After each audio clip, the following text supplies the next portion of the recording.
Her name echoes through history as a warning Jezebel. She wasn't merely an evil queen.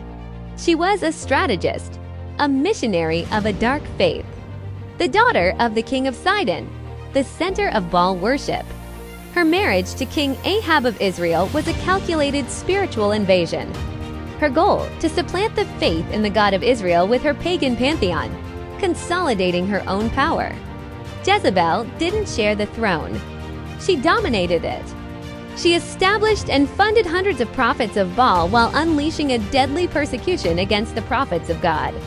But her reign of terror was met with unwavering resistance. Elijah, the prophet. The confrontation on Mount Carmel was more than a miracle. It was a declaration of spiritual war. 850 pagan prophets shouting to a deaf God versus one man who trusted in the living God. When the fire of God descended, it didn't just consume an altar. It exposed a lie. But Jezebel did not surrender. Fueled by humiliation and hatred, she vowed to end Elijah's life. However, God's judgment was already in motion. A commander named Jehu was anointed to be the sword of divine justice. In a final act of arrogance, Jezebel painted her eyes to confront her executioner, but her power had vanished. She was thrown from her own window by her servants, an ignominious end to a life of pride. But the spirit that animated her did not die that day.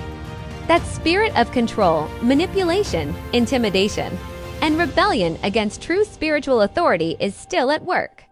It infiltrates churches to divide, businesses to sow discord, families to dominate. Its tactic is to isolate you, confuse you, and make you doubt the truth. But we have weapons to defeat it. First, humility, which is poison to Jezebel's pride. Second, the truth of the word, which acts as a sword that cuts through its webs of deceit. Third, discernment through prayer, asking God to expose its masks. And fourth, unity in a community of faith, which creates an impenetrable fortress.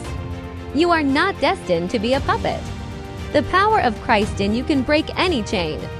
If this message has impacted you, subscribe to strengthen your spirit. And be brave. Tell us in the comments if you have ever recognized this spirit's influence in your life. Your testimony is a weapon.